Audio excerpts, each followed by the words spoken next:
Gilded Cage. The gallery lights flickered overhead as Olivia Bennet stared at the final notice in her trembling hands. 3 months of unpaid rent, and now this, an eviction threat that would end her family's legacy in just 72 hours. "There has to be another way," she whispered, tucking a strand of chestnut hair behind her ear as she surveyed the Bennet Gallery's empty halls. The once thriving showcase of contemporary art that her late parents had built now stood eerily quiet, a casualty of changing tastes and economic downturns. Her phone buzzed with a message from her best friend Zoe. "Any luck with the bank?" Olivia sighed, typing back, "None. They won't extend the loan." "We're finished." Zoe's response came quickly. "Come to Lunar Cafe now. I might have a solution." 20 minutes later, Olivia slid into a booth across from Zoe, whose expression wavered between excitement and concern.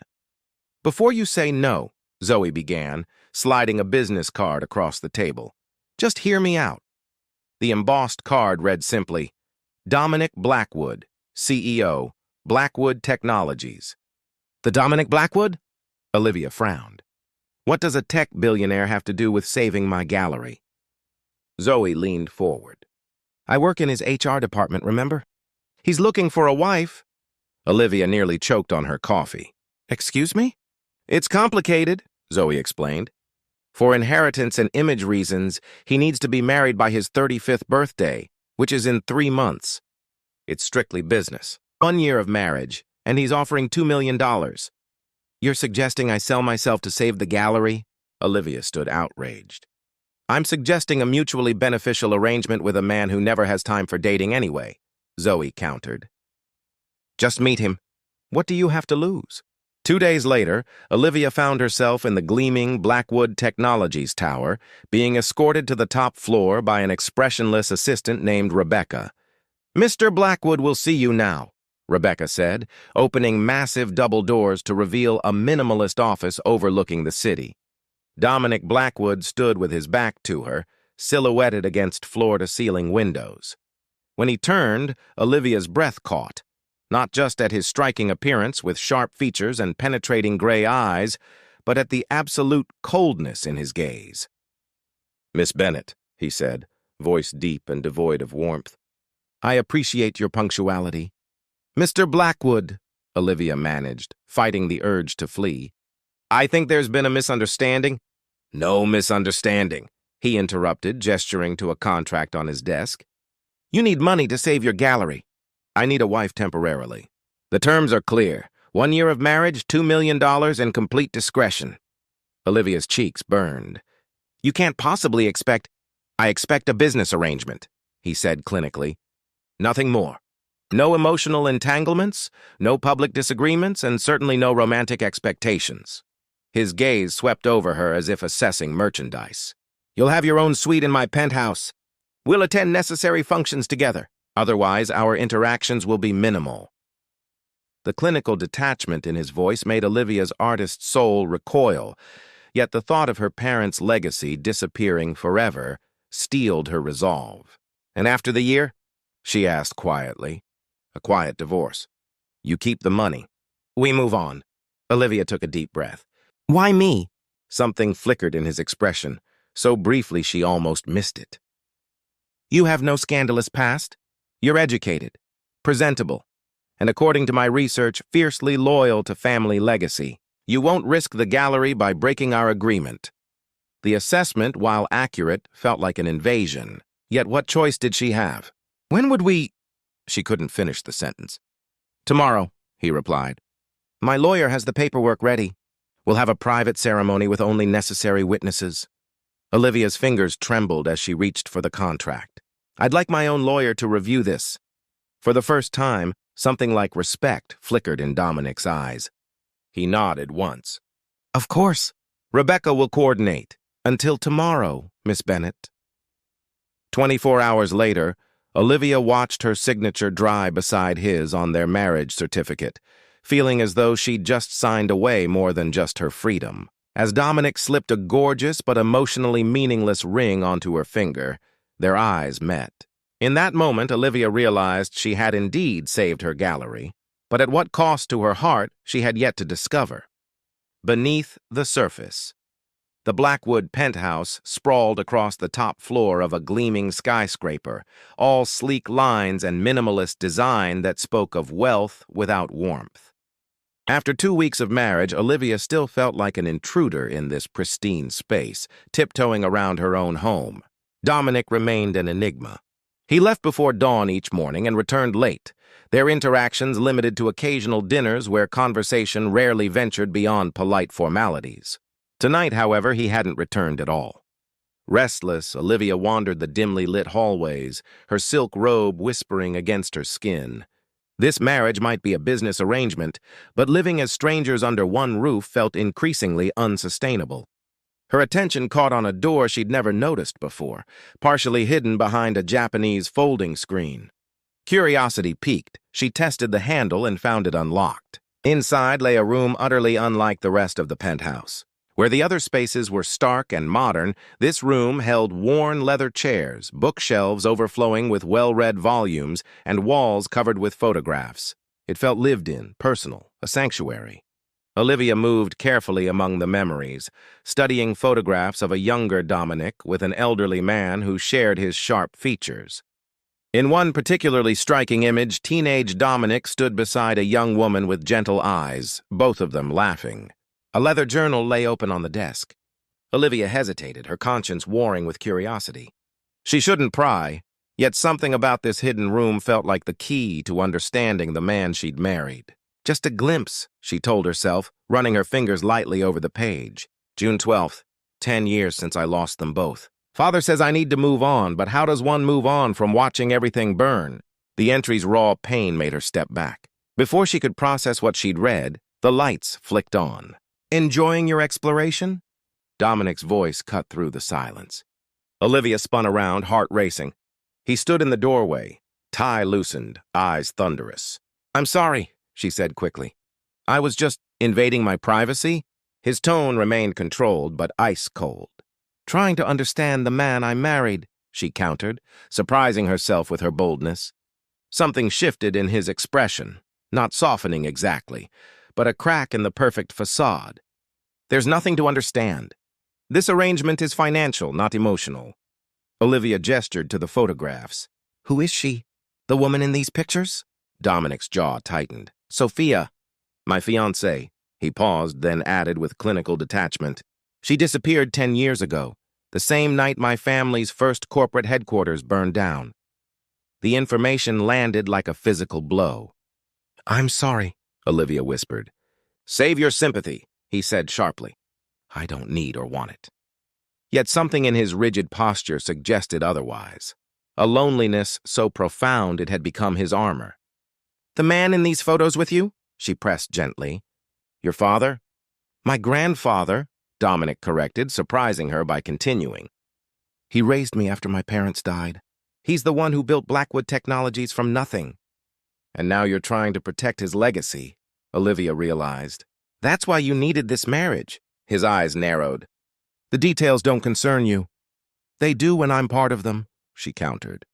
I agreed to this arrangement, but I didn't agree to live as a ghost in my own home. Something unreadable flashed across his face. What exactly do you want, Olivia? The question hung between them, loaded with unspoken complexities. Honesty, she finally said. If we're going to survive a year together, we need to at least understand each other. For a long moment, he simply studied her, as if seeing her clearly for the first time. My grandfather's will stipulates that control of the company remains mine only if I'm married by 35, he finally admitted. He believed family stability was essential for business success. And if you're not married? Control transfers to the board of directors, Dominic said, bitterness edging his voice. Including Maxwell Reeves, who I believe is responsible for Sophia's disappearance, though I've never been able to prove it. The revelation stunned her. You suspect someone on your own board of murder? His smile was sharp as broken glass. Yes. Olivia's mind raced. So this marriage isn't just about inheritance. It's about justice. Dominic's expression revealed nothing, but he didn't contradict her. You should leave this room, he said finally. Some secrets are dangerous, Olivia. But as she moved toward the door, His hand caught hers, the touch unexpected and electric. "For what it's worth," he said quietly, "I'm sorry you were dragged into this." Their eyes locked, and for a breathless moment, Olivia glimpsed vulnerability beneath his carefully constructed walls, a man haunted not just by loss, but by a decade of suspicion and solitude. As she slipped past him into the hallway, Olivia realized their arrangement had just fundamentally changed. She was no longer simply a name on a contract, but a woman in possession of dangerous knowledge, and perhaps the only person who had seen behind Dominic Blackwood's perfect mask. Melting frost. The gallery opening transformed the Bennett space, now renovated and vibrant with new exhibitions. Olivia moved through the crowd, accepting congratulations with genuine smiles, though her eyes frequently drifted to Dominic. Against all expectations, he'd not only attended but arrived early to help. "Your husband seems different tonight," Zoe whispered, passing Olivia a champagne flute. "Almost human." Olivia followed her friend's gaze to where Dominic was engaged in conversation with a prominent art critic, his usual stern expression softened by something approaching animation. "We've reached a understanding," Olivia replied carefully. The truth was more complicated. In the 3 weeks since she'd discovered his study, small changes had accumulated between them. Dominic had begun arriving home earlier. They'd shared dinners where conversation ventured beyond pleasantries. Yesterday, she'd even made him laugh, a genuine sound that transformed his face and left her oddly breathless. "Mrs. Blackwood?" A gallery assistant appeared at her elbow. "There's a small issue with the lighting in the East Wing." As Olivia excused herself to handle the crisis, she caught Dominic watching her, his expression thoughtful. The weight of his gaze followed her across the room. Later that evening, as the last guests departed, Olivia found herself alone with Dominic among the artwork. She slipped off her heels with a sigh of relief. "Thank you," she said simply, "for coming tonight." It meant a lot. Dominic loosened his tie, a gesture she'd come to recognize as his version of relaxing. "Your work deserves recognition," he said, studying a particularly vibrant canvas. "You have remarkable talent." The compliment warmed her unexpectedly. "You actually looked at them?" "All of them." He moved closer, his presence solid and surprisingly comforting. "Especially this one." He gestured to her favorite piece, a study in contrasts where darkness gradually yielded to light. She'd painted it since moving into the penthouse. "What do you see in it?" she asked softly. His eyes met hers. "Hope," he answered, the word hanging between them like a revelation. The drive home passed in comfortable silence, the city lights painting shadows across their faces. In the elevator to the penthouse, Olivia found herself acutely aware of his proximity. The subtle scent of his cologne, the way his hand rested protectively against her lower back. "Would you like a drink?" he asked as they entered the apartment, his voice deeper than usual. They settled on the balcony with glasses of whiskey, the night air cool against their skin. Below them, the city pulsed with distant life. "Tell me about Sophia," Olivia said gently, surprising herself with her boldness. Dominic tensed, then slowly exhaled. "She was kind, brilliant. She worked in our research division." "You loved her?" "Yes." He swirled the amber liquid in his glass. "She discovered financial irregularities just before she disappeared. She was going to tell me what she'd found the night of the fire." Understanding dawned. "That's why you suspect Maxwell Reeves?" Dominic nodded, his profile sharp against the night sky. "The evidence disappeared with her." Without thinking, Olivia placed her hand over his. "I'm sorry." He looked down at their joined hands, then slowly interlaced their fingers. "For years, vengeance was all I had," he admitted. Until recently, the implication hung between them, charged with unspoken meaning. "Dominic!" she began, uncertain what she wanted to say. He reached up, tucking a strand of hair behind her ear, his touch lingering against her cheek. "You've brought color back," he murmured, when I'd grown accustomed to grayscale. The moment stretched between them, taut with possibility. When he leaned forward, his intention clear, Olivia met him halfway. Their first kiss was gentle, a question rather than a demand. When they parted, the wonder in his eyes mirrored her own confusion. "This wasn't part of our arrangement," she whispered. "No," he agreed, his thumb tracing her lower lip. "It wasn't." The second kiss deepened, years of his isolation and her loneliness dissolving in the growing heat between them. His arms encircled her, drawing her against the solid warmth of his chest as her hands explored the strong planes of his shoulders. When they finally broke apart, breathing uneven, the world had fundamentally shifted. "I should go," she said, though she made no move to leave. "Stay," he countered, the single word holding layers of meaning beyond the physical. As dawn broke over the city, Olivia lay awake beside Dominic's sleeping form, watching the play of early light across his face. Softer in repose, years younger without the weight of vigilance. Their night together had transcended physical connection, revealing vulnerabilities neither had intended to share. This wasn't supposed to happen, she thought, tracing the line of his jaw with her gaze.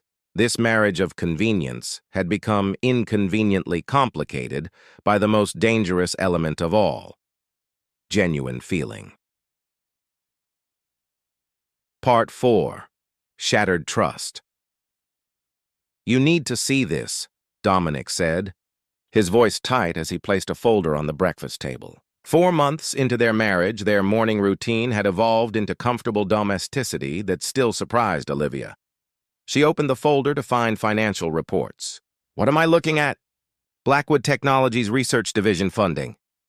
Dominic's expression was grim. "Notice anything unusual?" Olivia studied the figures, her artist's eye catching patterns. "These numbers don't match up."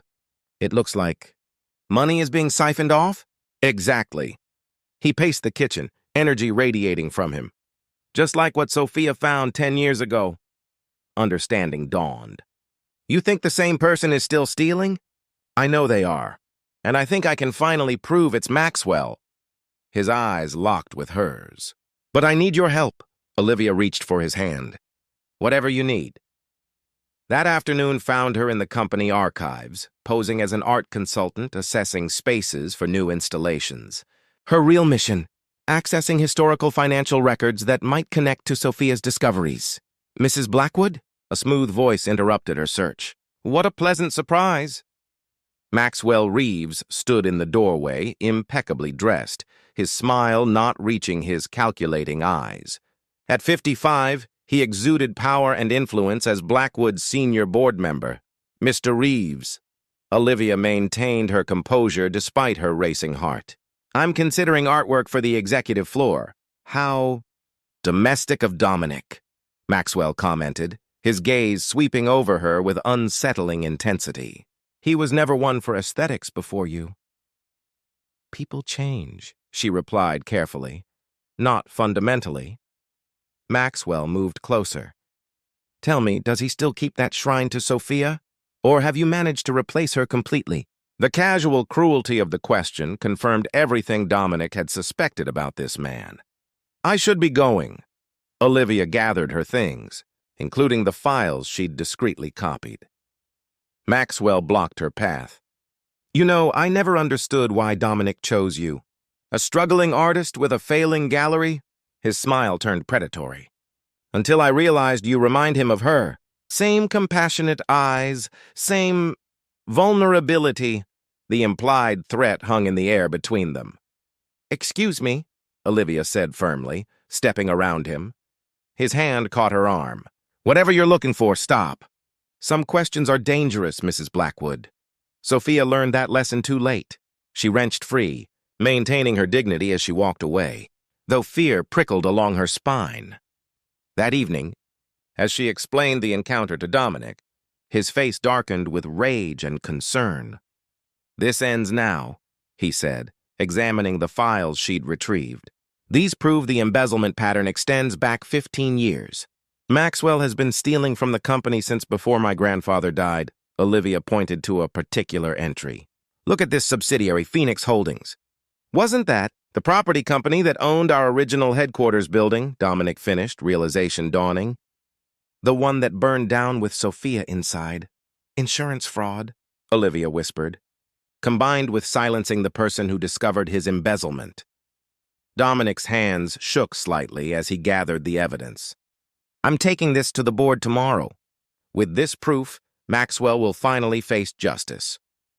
Later that night, as Dominic showered, Olivia noticed his phone buzzing with an urgent message from Rebecca. Security breach at your home office. System alerted unauthorized access 10 minutes ago. Fear gripped her as she realized the penthouse was unnaturally quiet. Grabbing Dominic's personal firearm from the bedside safe, she moved cautiously toward his study. The door stood ajar, light spilling into the hallway. Inside, Maxwell methodically searched through Dominic's desk. Looking for these? Olivia asked steadily, holding up her phone displaying photos of all the evidence, already backed up to secure cloud storage. Maxwell straightened, his composed facade cracking. Mrs. Blackwood. How unfortunate.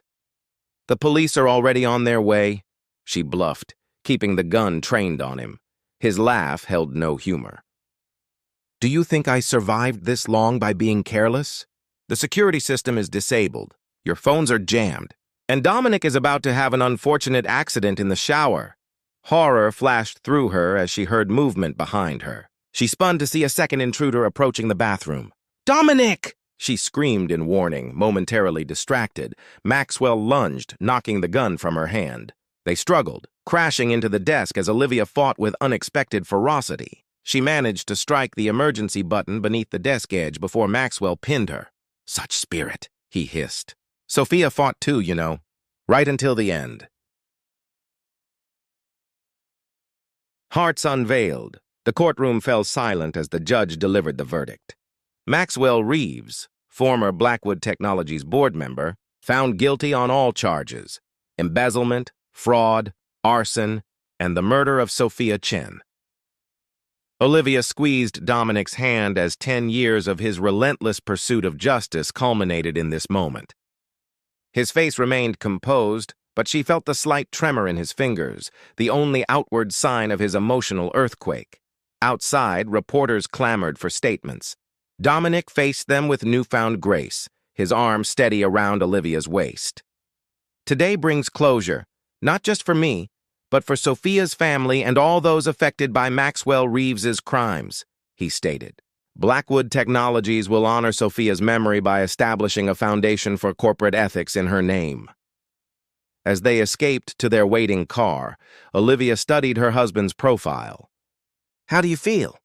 Dominic considered the question with characteristic thoughtfulness. Lighter, he finally said, as if I've been carrying a weight for so long. I'd forgotten what it felt like without it. Their contract marriage had passed its 1-year mark 3 months ago. The deadline for their prearranged divorce come and gone without mention from either of them. What had begun as a business arrangement had evolved into something neither had anticipated. Back at the penthouse, now truly their home, Dominic surprised her with a small velvet box. What's this? Olivia asked. Open it, he encouraged, uncharacteristic nervousness in his voice. Inside lay not jewelry, but a key. I don't understand, she admitted. Dominic took a deep breath. It's the key to a cottage in the countryside. A place I bought last week. He paused, gathering his thoughts.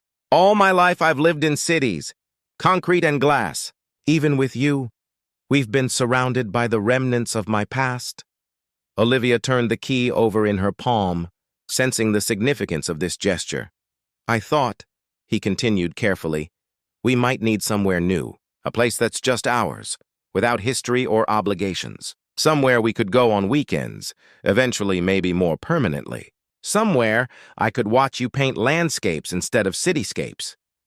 The implication, a future together, chosen rather than contracted, hung between them. Our agreement ended 3 months ago, Olivia said softly. I know. His eyes held hers. Which is why I'm asking you now as a free woman with no financial obligations or legal bindings between us. Would you consider staying? Not as my contract wife, but as my chosen partner. Olivia set the box down, moving closer to him. Are you proposing? Inelegantly, he admitted with a self-deprecating smile that would have been unimaginable a year ago. I've never done this properly before. Before was business, she reminded him gently. This is different. Dominic took her hands in his. When you came into my life, I was a ghost in my own existence. I had wealth, power, but nothing real. Nothing that mattered. His voice deepened with emotion. You showed me how to live again, Olivia. How to feel. How to hope. He sank to one knee, still holding her hands. Our beginning was unconventional, but I'm asking for a chance at a real future. Will you marry me again? This time for all the right reasons? Tears blurred. Olivia's vision as she realized how completely her heart had transformed over the past year, from reluctant contract bride to a woman deeply in love with the complicated man before her. Yes, she whispered, pulling him to his feet. But on one condition, his eyebrow raised in query. No prenuptial agreement this time, she said with a teasing smile. Just vows we both intend to keep. Dominic's laugh, now a familiar and treasured sound, filled the space between them as he drew her into his arms. Deal. 6 months later, they stood hand in hand on the porch of their countryside cottage, watching autumn leaves dance across the expansive grounds. Inside, half-finished paintings brightened the walls, while Dominic's laptop sat abandoned beside architectural plans for a small art school Olivia hoped to establish in the nearby village. Any regrets? Dominic asked, his arm encircling her waist as they watched the sunset paint the sky in hues that challenged Olivia's artist's palette. She leaned into his embrace, remembering the cold, calculating man who had proposed their business arrangement in a sterile office, what felt like a lifetime ago. That man was gone, transformed by love and healing into the warm, still serious but often smiling husband who now held her. Not one, she answered truthfully. Though I do wonder sometimes, what would have happened if I'd never wandered into your study that night? Dominic considered this, his hand moving to rest protectively over her slightly rounded belly, where their first child grew. A new beginning neither had dared imagine when signing their original contract. I think, he said thoughtfully, some souls are meant to find each other regardless of the path. Ours just happened to begin with a contract and end with a key, Olivia added, smiling up at him. As darkness fell, they remained on the porch. Two people who had entered a business, arrangement, and discovered instead the most valuable asset of all, a love powerful enough to heal past wounds and strong enough to build a future neither had believed possible. In the distance, lights from the village twinkled like earthbound stars, a reminder that sometimes the most unexpected beginnings lead to the most beautiful destinations, if only one has the courage to open locked doors and the wisdom to recognize when a business transaction has become the most precious investment of all.